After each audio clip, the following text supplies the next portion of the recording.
Right now, as you're reading this, you might be sitting in your own home, thinking you're safe.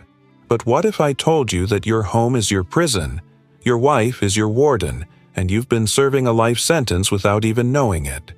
Millions of men are trapped in psychologically abusive relationships at this very moment, and they don't even know it. They think they're being good partners, good husbands, good men.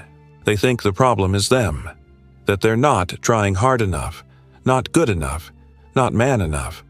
But in reality, they're victims of a type of violence so subtle, so insidious that by the time they realize what's happening, they're already destroyed.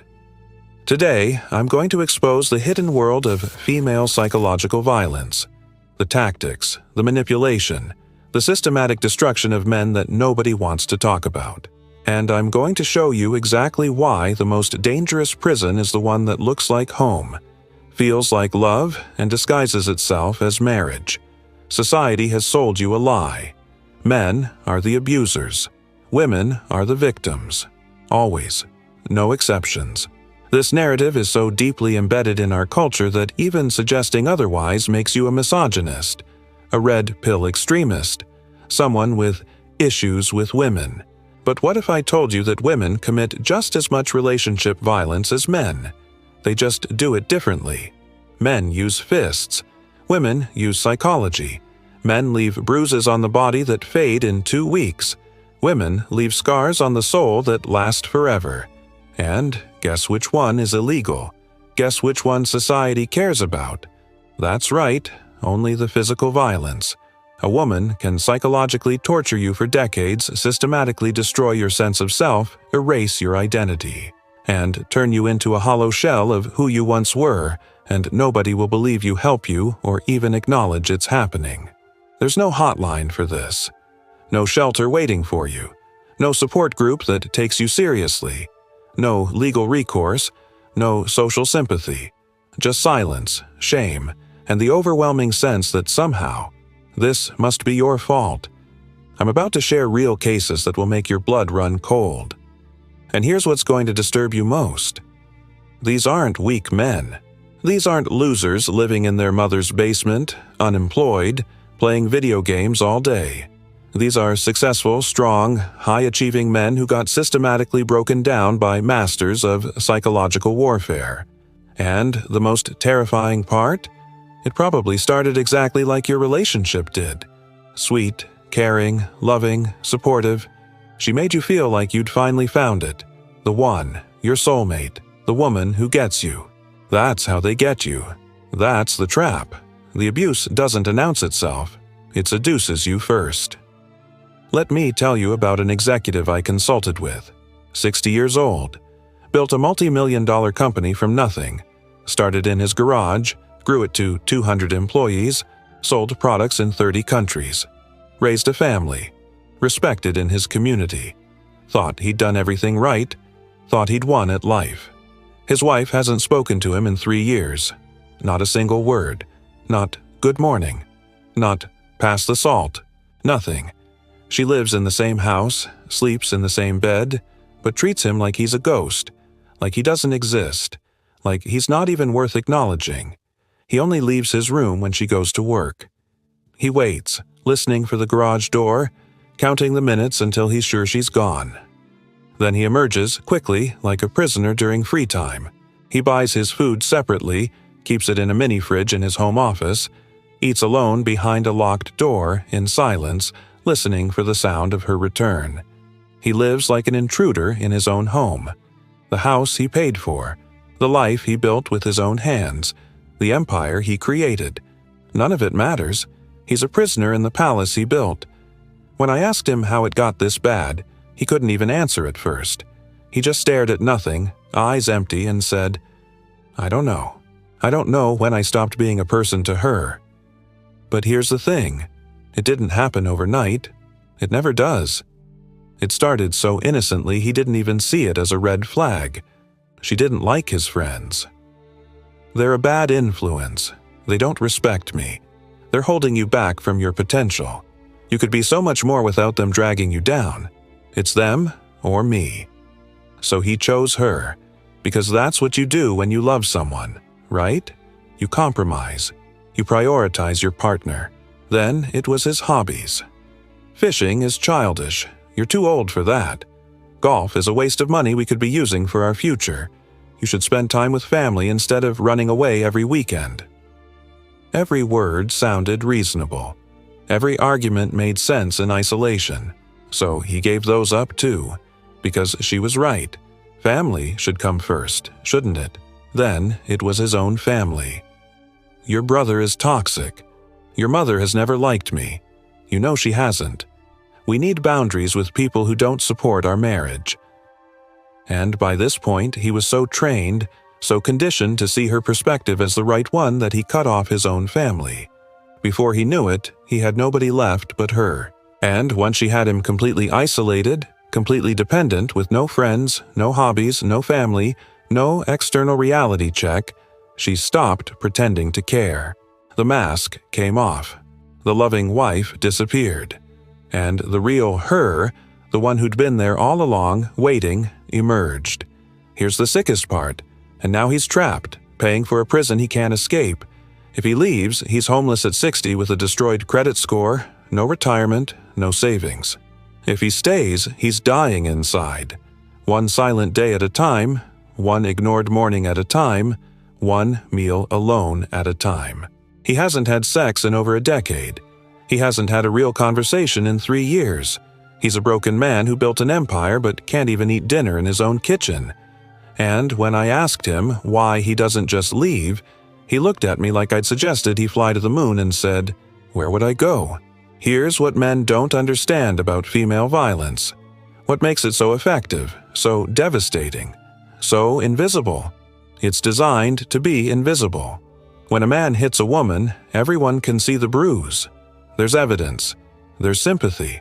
There's immediate intervention. Police show up. Arrests are made. The system kicks in. When a woman destroys a man psychologically, nobody sees anything.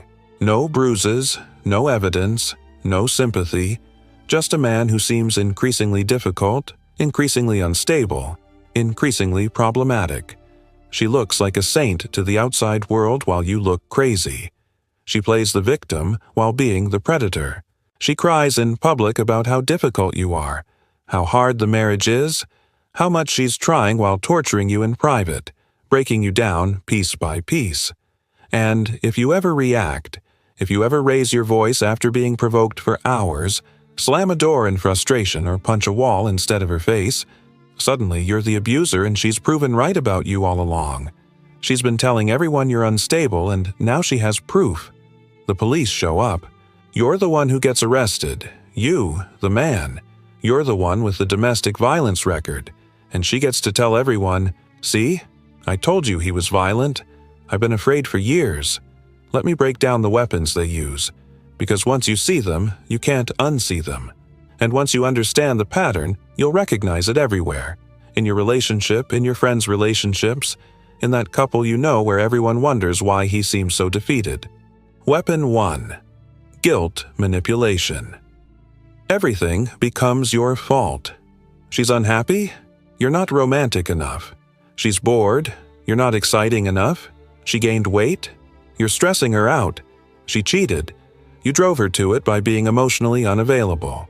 You're constantly trying to fix problems that don't exist, apologizing for crimes you didn't commit, making up for failures that are just her projections. She's turned your conscience into a weapon against you. There was this programmer who came to me. Brilliant guy, makes $300K a year, works for a major tech company. His wife has him convinced he's a sex addict who needs therapy. Why? Because he wants sex more than once a month. She's weaponized psychology against him. You're obsessed with sex. You only see me as an object. You need professional help. Normal men don't think about sex this much.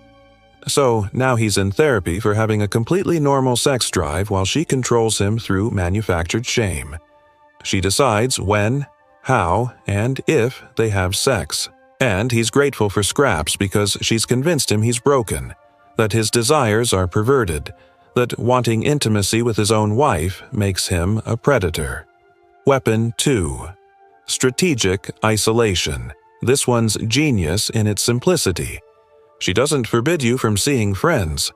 That would be too obvious, too controlling. Instead, every time you plan to go out, there's a fight. But it's never about going out. It's about something else. The trash you forgot to take out last week. That comment you made 2 months ago that hurt her feelings. The way you looked at the waitress 3 years ago. She times these fights perfectly, right before you're supposed to leave. So you're either late, completely upset and distracted, or you cancel entirely to smooth things over. After a while, your friends stop inviting you. He's whipped. She's got him on a leash.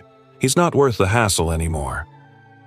They fade away, and she never had to explicitly forbid anything. Then she love bombs you. We don't need anyone else. It's you and me against the world. Nobody understands us like we understand each other.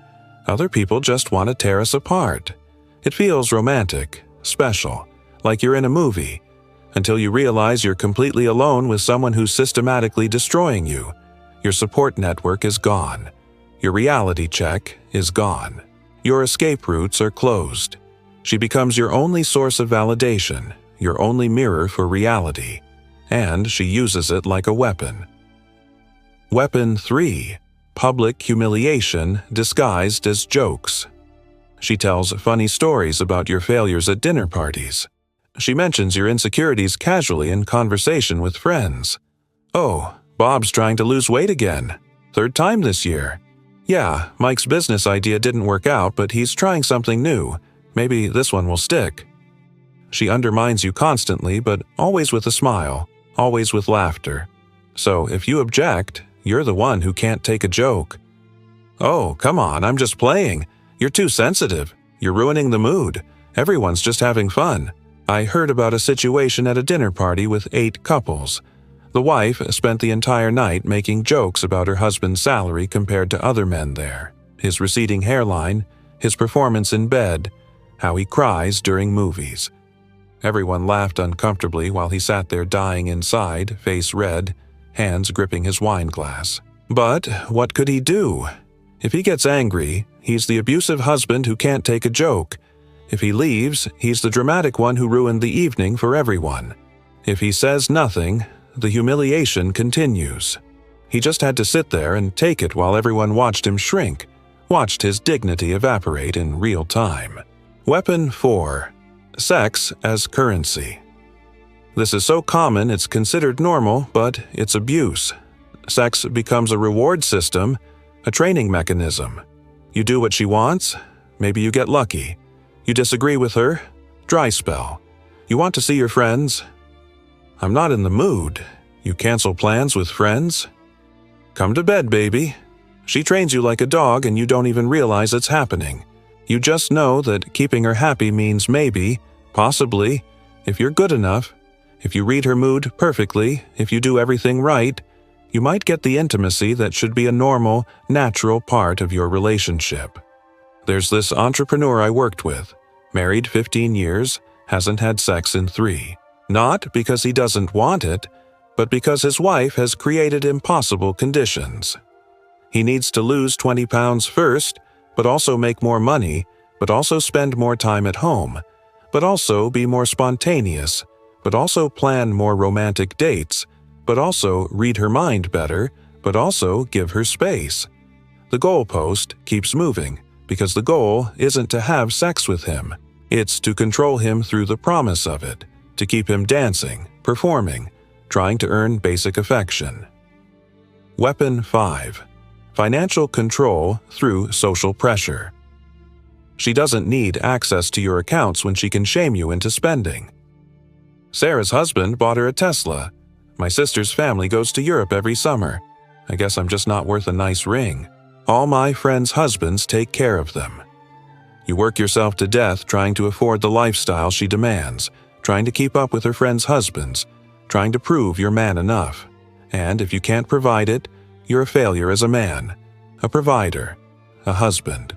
But if you work too much to afford it, you're neglecting the family. You're never home. You don't care about her emotional needs. You can't win because winning was never an option. The game is rigged. Weapon 6. The children. This is the nuclear option, the one that keeps men trapped in hell for decades. You'll never see your kids again. I'll tell them what you really are. They'll grow up knowing Daddy didn't love them enough to stay. I'll make sure they hate you. She weaponizes your love for your children, knowing that men almost never get primary custody. You'll stay in hell to be near your kids, to tuck them in at night, to be there for their birthdays. And she knows it. She can do anything, treat you any way she wants, and you'll take it because leaving means losing your children. A contractor told me his wife explicitly said, "I can treat you however I want because if you leave, I get the house, the kids, and half your income for the next 15 years. So shut up and deal with it." And she's right. The legal system is designed to protect women from abusive men. But nobody thought about protecting men from abusive women. The system becomes another weapon in their arsenal. Weapon 7. Gaslighting, making you question reality itself. "I never said that. You're imagining things. You're too sensitive. That didn't happen the way you remember. You're always twisting my words." Over time, you stop trusting your own memory, your own perceptions, your own feelings. She rewrites history constantly. And because she's more emotionally intelligent, more verbally skilled, better at arguing, she makes you believe her version of events. You know that argument you had last week where she said something cruel, something that cut deep? It never happened. That promise she made? You misunderstood. That boundary you set? You're being controlling, manipulative, just like your father. She flips everything until you're the bad guy in every story, and eventually you start believing it. Maybe you are too sensitive. Maybe you are controlling. Maybe you are the problem. Maybe if you just tried harder, changed more, fixed yourself, things would get better. Weapon 8. Emotional terrorism. She threatens suicide if you leave. She has panic attacks when you disagree. She cries hysterically when you set boundaries. She collapses when you express your needs. You become responsible for her emotional regulation, walking on eggshells constantly to avoid triggering another crisis. Your needs disappear completely because managing her emotions becomes your full-time job. You can't have a bad day because she'll have a worse one. You can't express frustration because she'll have a breakdown. You can't be human because you have to be her emotional support animal. There's this doctor whose wife has anxiety attacks every time he tries to go to professional conferences. Real panic attacks with hyperventilating, chest pain, everything. Except they only happen when he tries to have independence, career growth, anything that doesn't center around her. He hasn't been to a conference in 5 years. His career is stagnating. His research is suffering. Younger colleagues are passing him by, but at least she's stable. He's given up his professional life, his dreams, his potential to manage her conveniently timed mental health crises. Weapon 9. The victim. Flip. This is masterful manipulation, the ultimate reversal. She provokes you for hours, days, weeks. Needling, pushing, prodding, insulting, belittling, testing your limits, seeing how far she can push before you break, and then you finally snap. You yell. You punch a wall. You throw something. You say something cruel back. And suddenly she's the victim. She has evidence now. You're the abuser. Everything she did to provoke you disappears, and only your reaction remains. She might even call the police, show them the hole in the wall, the broken plate, record you yelling. And who do you think they'll believe? The crying woman or the angry man? Weapon 10. Intermittent reinforcement. The most psychologically addictive pattern known to behavioral science. Sometimes she's wonderful, loving, sexual, supportive, everything you fell in love with. The woman from your wedding day shows up just often enough to keep you hooked, to make you think things are getting better, to give you hope. But it's calculated. She gives you just enough to keep you from leaving, then pulls it away to keep you desperate, keep you trying, keep you believing that if you just do better, she'll stay this way. This is why men stay in these relationships. It's not weakness, it's addiction. Your brain becomes chemically dependent on those rare moments of approval, those glimpses of the woman you married. You'll endure months of abuse for one good day, telling yourself things are improving. She's changing. It's getting better. But it's not. It's a manipulation technique, and it's working perfectly. Weapon 11. Medical manipulation. She develops mysterious illnesses that only flare up when you try to have independence or set boundaries. Suddenly, she has migraines when you want to visit your parents, stomach issues when your friends invite you out, a bad back when you suggest she gets a job or contributes financially. These conditions are real to her. The symptoms are genuine, but they're psychosomatic, created by her subconscious as control mechanisms.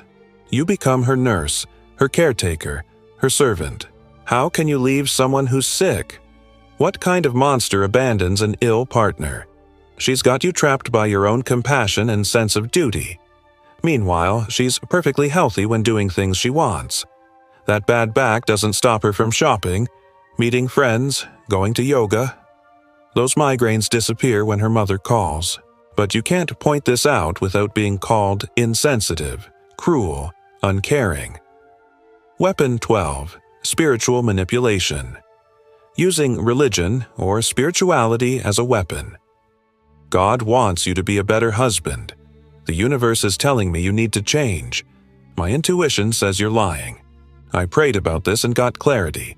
You're the problem. She becomes the moral authority, the spiritual guide, the one connected to higher powers. Your feelings, your needs, your perspectives are all lower vibration, sinful, toxic masculinity, dark energy. She's enlightened, evolved, connected. You're broken, unconscious, need her guidance to be fixed. Now, here's the really sick part. Society enables this. Try telling someone your wife is abusing you. Watch their face change. They'll assume you're weak, you're lying, or you're the real abuser trying to flip the script. Men's shelters basically don't exist. There are thousands for women, maybe 5 for men in the entire country. Support groups for abused men are nearly impossible to find. The entire infrastructure is built for female victims only. A business owner I know tried to report his wife's abuse. She'd been hitting him for years, throwing things at his head, destroying his property, scratching his face. The police laughed at him. Literally laughed. What do you want us to do? Arrest your wife? Man up, dude. 2 weeks later, she called the police on him after he grabbed her wrist to stop her from hitting him with a lamp. He spent the night in jail. He had the defensive wounds all over his arms. She had no marks, but he went to jail. The mental health system is just as bad. Couples therapy becomes another venue for her manipulation. She charms the therapist, plays the victim, and suddenly therapy is about fixing your anger issues, your control problems, your communication problems. Individual therapy isn't much better. Try finding a therapist who takes male abuse victims seriously. Most are trained to see men as perpetrators, women as victims. End of story. The therapeutic framework itself is biased against you. So what do you do if you recognize yourself in this? If you're reading this and your stomach is churning because you see your life in these words, first, understand that it's not your fault. You're not weak. You're not crazy. You're not imagining it. You're being systematically abused by someone who knows exactly what they're doing, even if it's subconscious. The fog in your head, the confusion, the constant self-doubt, that's not you being stupid. That is the result of sustained psychological torture designed to break your will and destroy your sense of self. Second, document everything. Every incident, every threat, every manipulation. Not because anyone will believe you, they won't, but because you need to remind yourself what's real when she tries to gaslight you tomorrow. Write it down with dates and times. Email it to yourself. Keep a voice memo journal on your phone. Create a record that she can't rewrite, that she can't convince you is exaggerated or imagined. Third, rebuild your support network in secret. She's isolated you for a reason. Other people are reality checks. They remind you who you used to be, what you used to care about, what normal looks like. Start reconnecting with old friends cautiously. Make new ones she doesn't know about. Join a gym, a club, Anything that gets you out of the house and around people who see you as more than her emotional punching bag. Fourth, get your finances in order quietly. Open a separate bank account she doesn't know about at a different bank. Start saving, even if it's just $50 a week. Document all assets, all accounts, all debts. Take pictures of statements. Prepare for war while hoping for peace. Because when you finally make your move, she'll try to destroy you financially. She'll drain accounts, max out cards in your name, hide assets. You need to be ready. Fifth, understand that leaving might mean losing everything. Your house, your kids, your money, your reputation. She'll tell everyone you're an abuser. She'll turn your children against you with lies and manipulation. She'll take you for everything she can in divorce court. But staying means losing yourself. And that's the one thing you can't afford to lose. Because once that's gone, you can never get it back. The hardest truth is this. The woman you love doesn't exist anymore. Maybe she never did. She was a character, a performance designed to hook you, to get you to commit, to trap you. The real her is the one who hurts you, controls you, diminishes you. The sweet moments, the good times, the woman from your wedding photos. That's the manipulation. That's the intermittent reinforcement. The abuse is the reality. Everything else is just the bait that keeps you on the hook.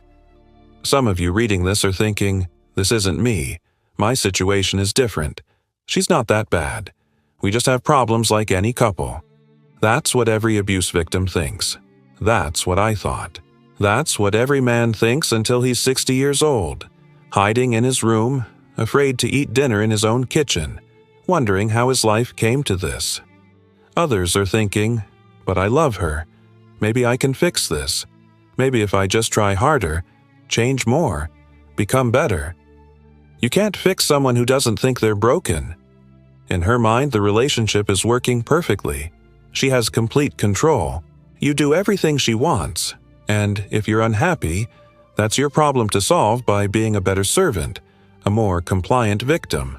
The only way to win this game is to stop playing. But that requires admitting you're in an abusive relationship. And most men would rather die, literally die, than admit they're being abused by a woman. Your pride is killing you. Your ego is keeping you trapped. Your need to be seen as strong, as the man in control, is making you weak. Society's expectations of masculinity have become bars on your cage. Look, I know this is brutal to hear. I know it challenges everything you've been taught about relationships, about women, about yourself as a man. But someone needs to say it. Women can be just as evil as men. They just hide it better. They use society's bias, legal systems, and psychological manipulation instead of fists. But the damage is the same. Actually, it's worse. Bruises heal in 2 weeks. Psychological scars can last forever. A broken bone mends. A broken spirit might never recover. If you're in this situation, you're not alone. Millions of men are silently enduring the same abuse, thinking they're the only ones, thinking they're weak, thinking it's their fault. It's not. You're not weak for being manipulated by someone you loved and trusted. You're not stupid for not seeing it earlier. You're a victim of sophisticated psychological abuse that would break anyone, and admitting that is the first step to freedom. The question is, how much more of your life are you willing to sacrifice to someone who sees you as nothing more than a resource to exploit? How many more years will you spend walking on eggshells in your own home? How much more of yourself will you lose trying to satisfy someone who will never be satisfied? You have one life, one chance, one brief moment on this planet. And right now, you're spending it as a prisoner to someone who doesn't love you. They love controlling you. They love the power they have over you. That's not a relationship. It's a hostage situation. And deep down, beneath all the rationalizations and excuses and hopes, you know I'm right. You've known for a while. You just haven't been ready to face it. The question is, what are you going to do about it? Most of you will do nothing. You'll finish reading this, feel a moment of recognition, maybe even anger, then go back to your cage. Because leaving is scary. Because starting over is hard. Because maybe it's not that bad. Because maybe tomorrow will be better. Because at least you know what to expect here. It won't be better. Tomorrow will be exactly like today and the day after and the day after that, until you're that 60-year-old man eating alone in his room, wondering where his life went, how he ended up here, why he didn't leave when he still could. But some of you, a few of you, will recognize this as your wake-up call. You'll realize you're not crazy, you're not alone, and you're not trapped. You'll start planning your escape. You'll take the first small steps toward freedom. It will be the hardest thing you've ever done. You'll lose things you can't imagine losing. There will be nights where you question everything, where you almost go back, where the loneliness feels worse than the abuse, but you'll gain something priceless.